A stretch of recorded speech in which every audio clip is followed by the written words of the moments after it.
Bonjour, donc on va continuer cette série d'exercices avec l'exercice 5.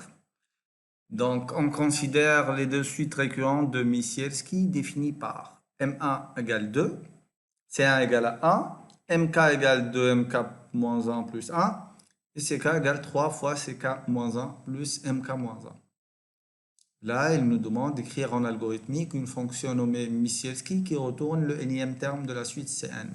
D'accord. On va faire les deux, l'algorithmique et le C. Donc, on va entamer notre algorithme, plutôt notre fonction. Donc, ça va être une fonction Micielski qui va prendre quoi ici? En fait, il va juste nous donner le terme de la suite qu'il veut calculer. Et nous, on doit lui retourner la valeur de C. Par exemple, s'il nous donne 5, on doit lui retourner C5. OK? Très bien. Donc, on va commencer par lui dire que là, elle va prendre un n qui va être de type entier et elle va nous retourner un entier. Après, on aura notre squelette, donc var, début et fin. Ok, réfléchissons un peu. Donc, au départ, on aura besoin toujours de deux variables m et c pour toujours avoir les valeurs de ck. En fait, la question qui se pose ici, c'est quoi? Est-ce que j'ai besoin de garder tout l'historique? Donc, pour calculer mk, de quoi j'ai besoin? En fait, on aura toujours juste besoin d'avoir la valeur de mk-1 et ck-1. Donc, on a besoin de deux variables réellement, c'est tout. Si on avait eu besoin d'avoir toute la suite, là, on aurait essayé de trouver un autre moyen. Par contre, ici, au départ, si j'ai un M1 égale 2 et C1 égale 1, pour calculer ces deux, bah, c'est très simple. Je vais faire 3 fois C1 plus M1, ce qui fait 3 plus 2. Ça nous fait 5. Et maintenant, pour calculer C3, on a juste besoin de C2 et de M2. Plus besoin d'avoir le M1 et de C1. Donc réellement, si on met à jour à chaque fois les deux variables M et C, on saura à chaque fois dans quelle itération nous sommes et qu'est-ce qu'on est en train de faire. D'accord? Donc on va revenir. La seule contrainte ici qu'on a réellement, c'est quoi? C'est que pour calculer CK, il faut avoir CK-1 et MK-1. Donc si on va mettre à jour le M avant de mettre à jour le C, on perdra la valeur de MK-1 pour avoir la valeur de MK. Or, avec MK, on ne peut pas calculer le terme CK. D'accord? Donc, on va initialiser deux variables C1 et M, C et M, A1 et A2. Donc ici, on va lui dire C reçoit 1 et M reçoit 2. Ça va représenter qui? Ça va être notre C1. Et ça va représenter le M1. Et à chaque fois, à chaque itération, bah, le C, ça va représenter le CK. Et le M, ça représentera le MK. Donc, si on est dans la troisième itération, donc on aura C3 et M3 réellement. Et donc, pour calculer C4 et M4, on aura besoin de CM. Donc, la nouvelle valeur de C, ça va être quoi à chaque itération? Ça va être 3 fois l'ancienne valeur de C, plus la valeur de M. Et la nouvelle valeur de M, c'est 2 fois l'ancienne valeur de M, plus 1, tout simplement. Et là, puisqu'on connaît le nombre d'itérations, le nombre de termes, ça va être une boucle déterministe. Donc, l'algorithme est toujours aussi simple. Et c'est quoi la boucle déterministe qu'on a vue? C'est la boucle pour. Donc, pour, ici, on va entamer notre boucle. Donc, pour i allant de quoi? De 2, parce qu'on a déjà C1 et M1. À n, faire, qu'est-ce qu'on va faire? Eh bien, C va recevoir, la nouvelle valeur de C, ça va recevoir quoi? 3 fois C plus M. Donc 3 fois C plus M. Et la nouvelle valeur de M, ça va être quoi? 2 fois M plus 1. Donc 2 fois M plus 1. Donc on va essayer d'appliquer ça. Fin pour. Donc ici pour I égale à 2, qu'est-ce qu'on aura? Bah, automatiquement le C, ça va être quoi? 2 fois 3 fois c plus 1. Donc 3 fois 1 plus 2 plus m plus 2, ça fait 5. C égale à 5. Et m égale à quoi? 2 fois m, donc 2 fois 2 plus 1, ça fait 5. Vous voyez? Et on peut refaire la même chose pour tout le monde, puisque c'est une itération. Donc, si on revient ici, pour i égale à 3, la nouvelle valeur de c, c'est quoi? C'est 3 fois c, 15 plus m, plus ça fait 20. Donc 15 plus 5, ça fait 20. Et pour m, c'est 2 fois m, c'est 10 plus 1, ça fait 11. Et ainsi de suite. Et donc, on peut aller là où vous voulez avec ça. D'accord? Donc, c'est bon. L'idée, elle est correcte et l'exemple le montre exactement.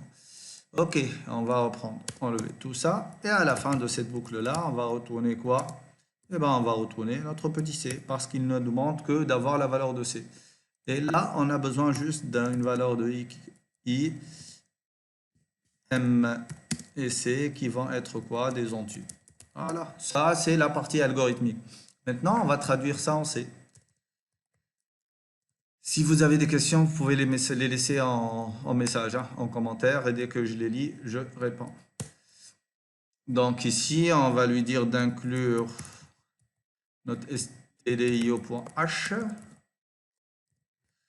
Ensuite, on va avoir une fonction main. Et avant notre fonction main, on va avoir une fonction. Je vais copier tout ça, hein. Je vais traduire comme d'habitude.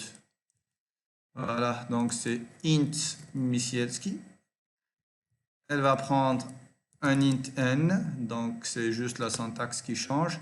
Et elle va nous retourner un entier, c'est ce qu'on a déjà mentionné. Maintenant, je vais avoir quoi? Je devrais avoir à déclarer mes trois variables. Donc ici, je peux déclarer en même temps les variables, les initialiser, hein. Ok, donc i égale à 0, m ça va être égal à quoi? 1, plutôt 2, et le c devrait être égal à 1, point virgule. Donc cette partie-là, c'est bon. L'initialisation, le début, on n'en a pas besoin. L'initialisation, c'est déjà fait à ce niveau-là. Et là, à la place du for, on va avoir une boucle for qui va nous dire quoi? Qui va prendre le i qui va être égal à 2, point virgule, i inférieur ou égal à n, parce qu'on va aller jusqu'à n, point virgule, et i plus plus. D'accord? Et là, à chaque itération, qu'est-ce que je devrais faire? Je devrais faire ce petit calcul-là. Et à la fin, je devrais faire un petit return de C. OK? Et il n'y a pas de fin. Et c'est bon.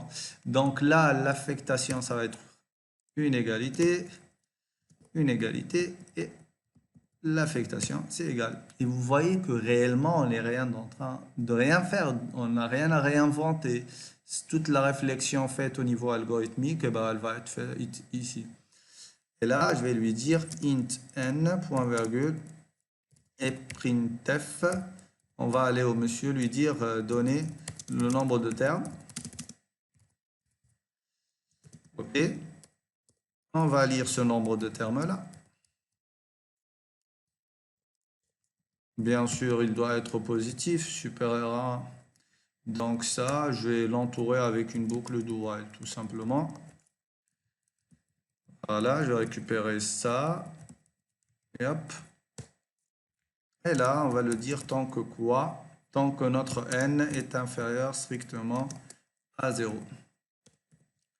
OK? Et maintenant, on va lui dire d'afficher quoi? Printf, c'est %d égale à %d. Je voudrais qu'il m'affiche c de n, par exemple, c de 5. Et là, je vais lui donner n et je vais aller appeler la fonction Misielski à laquelle je vais passer n. Bon, par convention, ça va être ça, Misielski. Voilà. Par convention, le nom d'une fonction ne commence pas par une majuscule. On enlève ça et c'est bon. Voilà, donc on va appeler ça Misielski. On va ajouter juste un petit cas pour avoir. Et point C. C'est bon. On va compiler. il y a une erreur ici. C'est quoi l'erreur? Donc, on va aller voir notre erreur. Expected point virgule before token. Ok. Où est-ce qu'il manque un point virgule? Donc, je pense après le scanf, ça doit être ça. Voilà. Je recompile. Expected point virgule. Donc, il manque encore un point virgule. Ici, je ne sais pas pourquoi j'oublie ça. C'est le problème du copier-coller. Donc, si je lui donne 2, logiquement, ça devrait me donner 5. Si je lui donne 3, ça devrait être 20. Et si je lui donne 4, bah, je ne sais plus, mais c'est 61. Je fais confiance à mon algorithme. Et c'est bon. Voilà. Merci.